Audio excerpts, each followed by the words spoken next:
Dan tema yang ingin saya sampaikan adalah when you stop growing.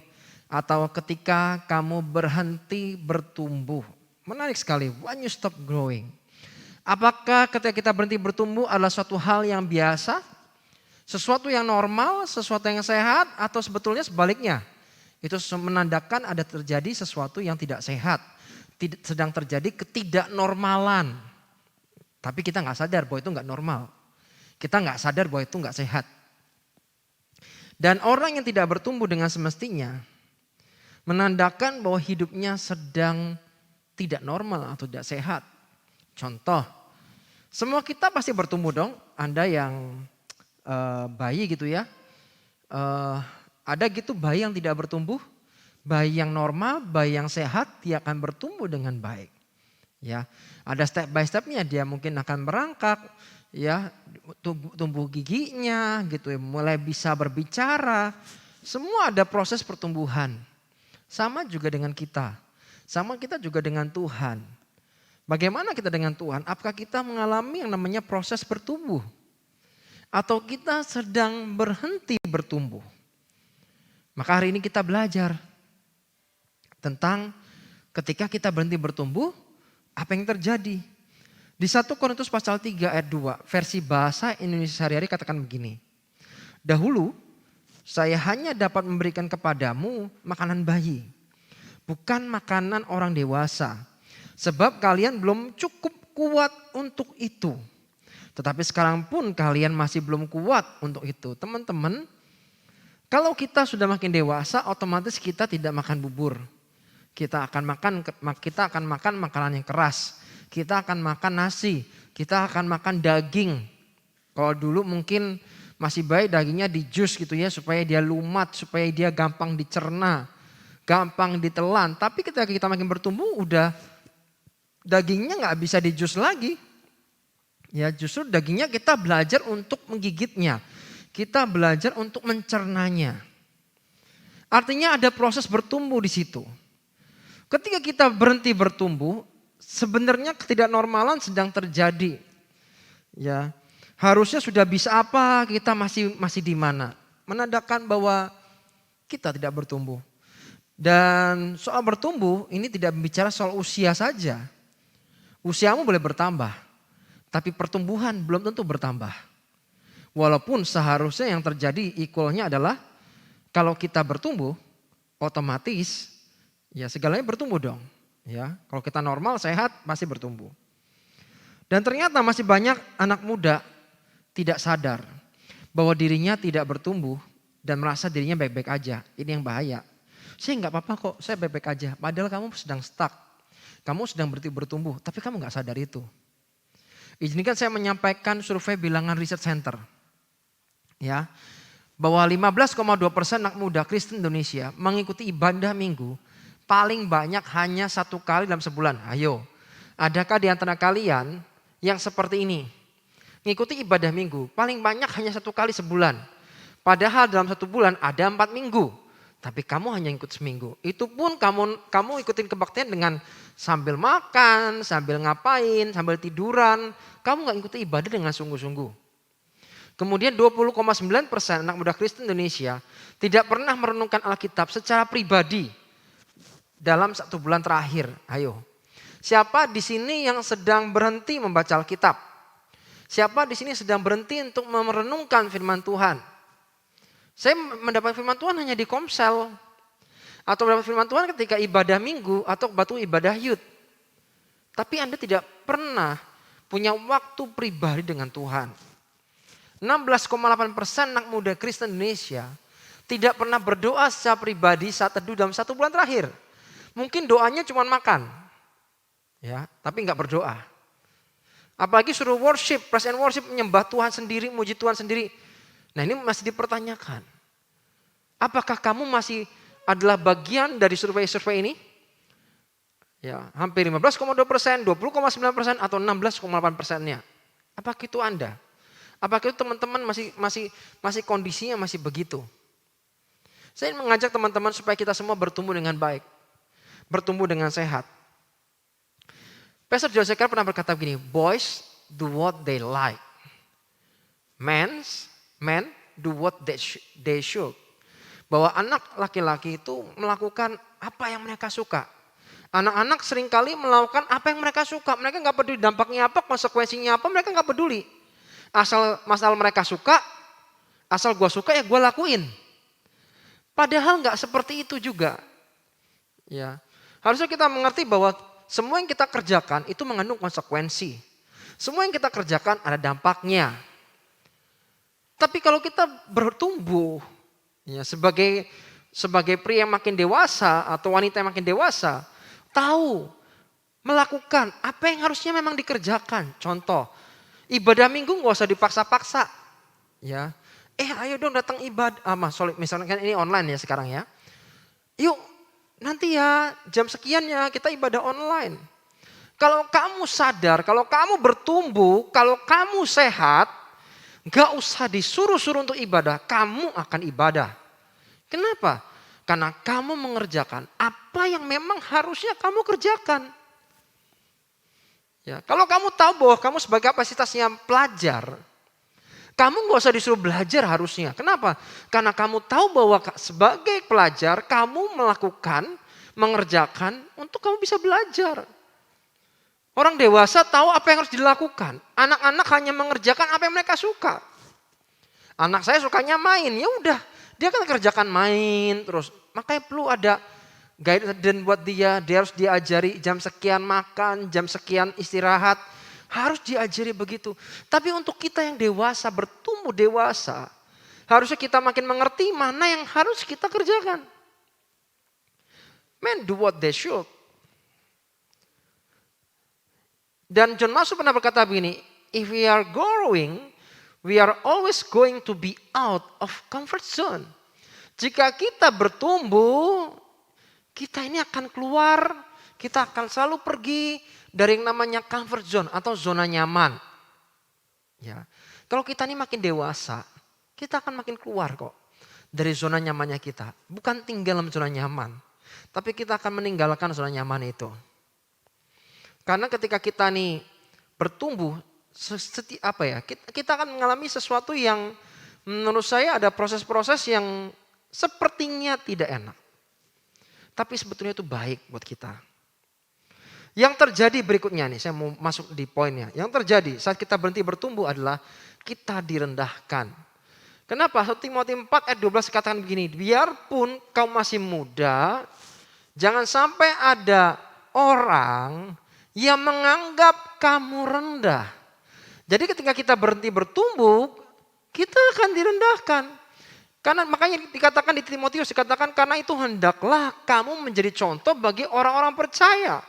Melalui cara bicaramu, gaya hidupmu, kasihmu, hidupmu yang dipimpin oleh Roh Allah, keyakinanmu pada Kristus, dan melalui hidupmu yang suci.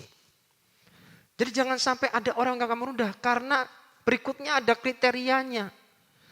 Teman-teman, jangan mau berhenti bertumbuh, karena ketika kamu berhenti bertumbuh, teman-teman akan direndahkan. Orang-orang lain yang di sekitarmu tidak akan bisa untuk menghormati kamu atau menghargai kamu. Kenapa? Karena kamu sendiri yang menurunkan nilai dari hidupmu. Kamu yang membiarkan orang lain menganggap rendah kamu. Dari mana?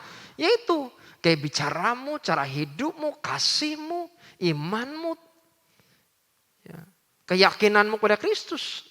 Atau kamu hidupmu sembarangan. Kamu akan direndahkan. Kita harus makin bertumbuh supaya kita tidak direndahkan orang. Berikutnya lagi, muda tidak bicara tentang usia, tapi berbicara soal tanggung jawab, penguasaan diri, dan tingkat pengertian yang dimiliki itulah yang akan buat kita dapat dihormati oleh orang lain.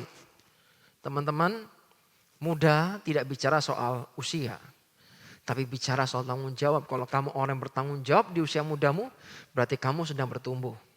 Kalau kamu belajar punya penguasaan diri bisa ngerem. Contoh nih, sekarang ada aturan pemerintah bahwa yuk mobilitasnya diturunkan. Kalau tidak penting banget jangan keluar rumah. Itu butuh pengendalian diri teman-teman. Itu butuh penguasaan diri. Kamu yang biasanya pergi nongkrong sama teman, bisakah kamu punya penguasaan diri untuk mau tinggal di rumah? Kenapa? Karena kamu bisa belajar, kamu sedang bertumbuh. Bertumbuh itu nggak enak, ya.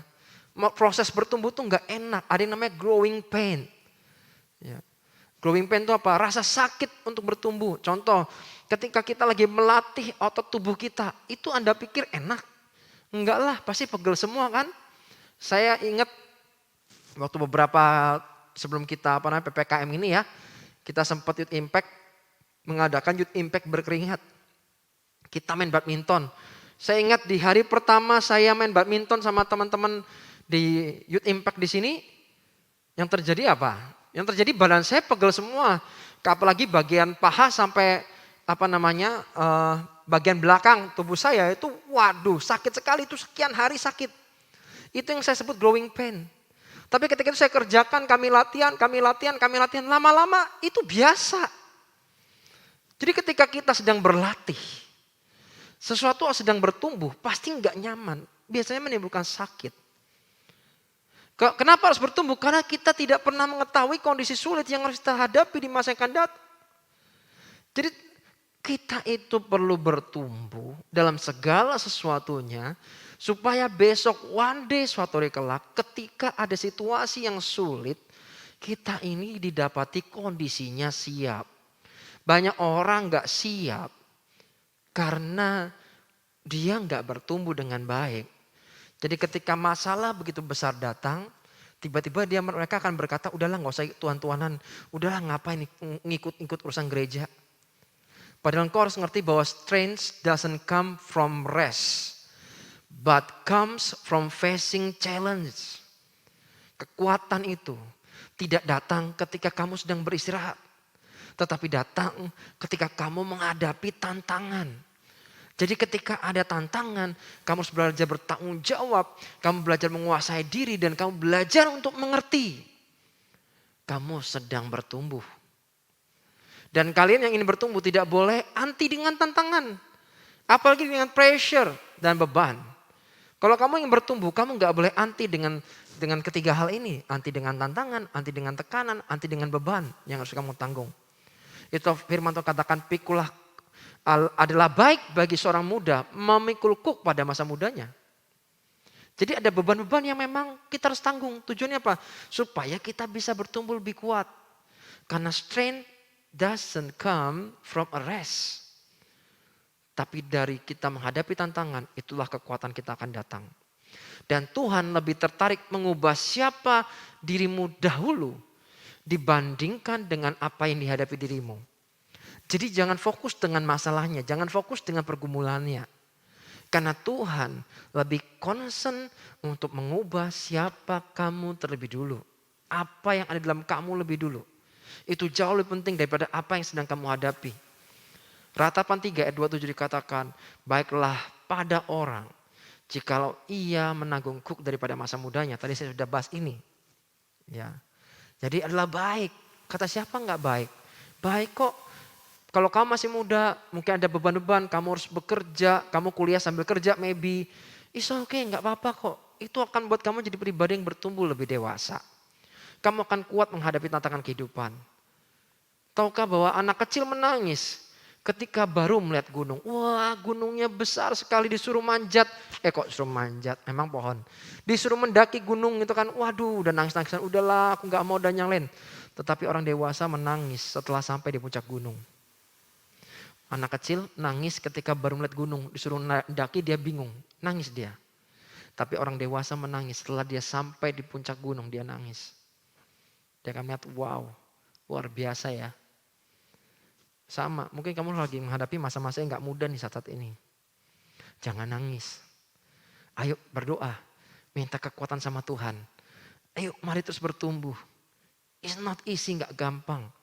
Tapi percayalah, kasih karunia Tuhan cukup buat kamu. Yang kedua, ketika kamu berhenti bertumbuh, what happen, apa yang terjadi? Kapasitas yang terbatas. 1 Korintus 14 ayat 20 katakan begini, saudara-saudari, tentang hal ini janganlah berpikir seperti anak-anak, tetapi tentang kejahatan. Jadilah seperti bayi, tetapi dalam pemikiranmu tentang hal ini hendaklah kamu menjadi dewasa. Kalau kita terus bertumbuh, maka kita akan punya kemampuan yang lebih. Tanpa itu memungkinkan kita akan lebih mudah mengalami namanya break atau gampang hancur, gampang remuk. Kenapa? Kapasitasnya terlalu kecil. Untuk menampung sesuatu yang besar, untuk menampung berkat yang besar, perlu bejana yang besar juga. Banyak kita anak muda pengen diberkati Tuhan. Tapi masalahnya mereka tidak mempersiapkan bejana mereka. Sehingga ketika berkat itu mau datang, yang terjadi bukan membuat hidupnya makin diperluas, makin berikan dampak, justru makin break, makin hancur. Kenapa? Bejananya tidak dipersiapkan dengan baik. If we don't change, we don't grow. Jika kita tidak ada perubahan, kita tidak berubah, maka tidak ada pertumbuhan. If we don't grow, we aren't really living. Jadi jika kita ini tidak bertumbuh, maka kita sungguhnya belum benar-benar hidup, kata Gil Selby. Ya. Contohlah pohon korma misalnya. Tuhan tidak pernah menjanjikan ketika kita mengikut Dia, semua akan baik dan lancar. Dengan kapasitas yang makin besar. Karena kita bertumbuh, kita akan menang. Karena Dia menjanjikan setiap kita menjadi lebih daripada menang. Pohon korma itu cara nanamnya adalah dia di dalam pasir, terus ditumpuk batu, ya. Terus kemudian bagaimana akarnya turun ke bawah mencari sumber air, baru diam-diam dia akan tumbuh pelan-pelan sampai batu yang besar yang menimpanya, batu itu akan terguling dengan sendirinya. Maka dari itu, teruslah bertumbuh. Kita butuh Tuhan. Karena di luar Tuhan, kita tidak dapat berbuat apa-apa. Bahkan untuk hidup kita bisa berbuah, kita membutuhkan Tuhan. Karena Dialah pokok anggur sejati, di luar Tuhan kita tidak berbuah, kita nggak bisa bertumbuh. Di dalam 2 Petrus, pasal yang pertama, ayat 5-7, bahasa Indonesia Sehari katakan gini. Oleh sebab itu berusahalah sungguh-sungguh supaya kalian tetap percaya kepada Kristus. Dan percayamu itu ditunjang oleh hidup yang baik. Di samping hidup yang baik, kalian perlu menjadi orang yang berpengetahuan. Perhatikan baik-baik. Ada beberapa kalimat yang saya tebeli itu ya. Percaya kepada Kristus dan berpengetahuan. Ciri orang bertumbuh adalah dia percaya kepada Kristus. Akan terus pengenalan akan Tuhannya makin bertambah. Kemudian dia akan jadi orang yang berpengetahuan. Dia akan punya yang namanya penguasaan diri. Itulah contoh-contoh orang bertumbuh. Dan saya closing dengan satu statement dari Brian McGill berkata begini. Whatever makes you uncomfortable is your biggest opportunity for growth. Apapun ya yang membuat kita merasa tidak nyaman, sebetulnya itu merupakan peluang terbesar untuk kita bisa mengalami pertumbuhan. Contohlah anak bayi yang giginya mau tumbuh. Yang terjadi biasanya demam. Dia rewel. Kenapa? Ada sesuatu yang tumbuh. Tidak mengenakan pastinya. Kok pakai acara demam-demam segala. Tapi ada sesuatu yang tumbuh. Perhatikan baik-baik. Setiap kali ada kebiasaan baru yang baik tumbuh. Sering diiringi dengan rasa sakit. Sering diiringi dengan rasa gak nyaman. Tapi sesungguhnya kalau kita bisa melewati itu semua dan menang. Kita akan merasakan dampak yang baik ketika kita bertumbuh. Saya berdoa pesan hari ini menguatkan kita.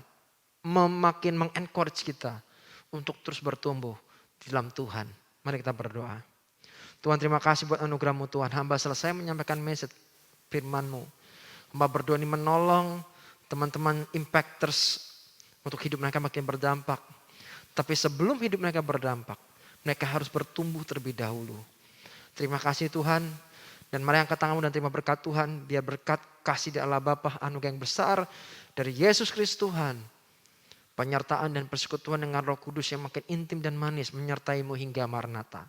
Dalam nama Yesus kami berdoa, ucap syukur dan bisa katakan amin. See you next week Impactors. God bless you.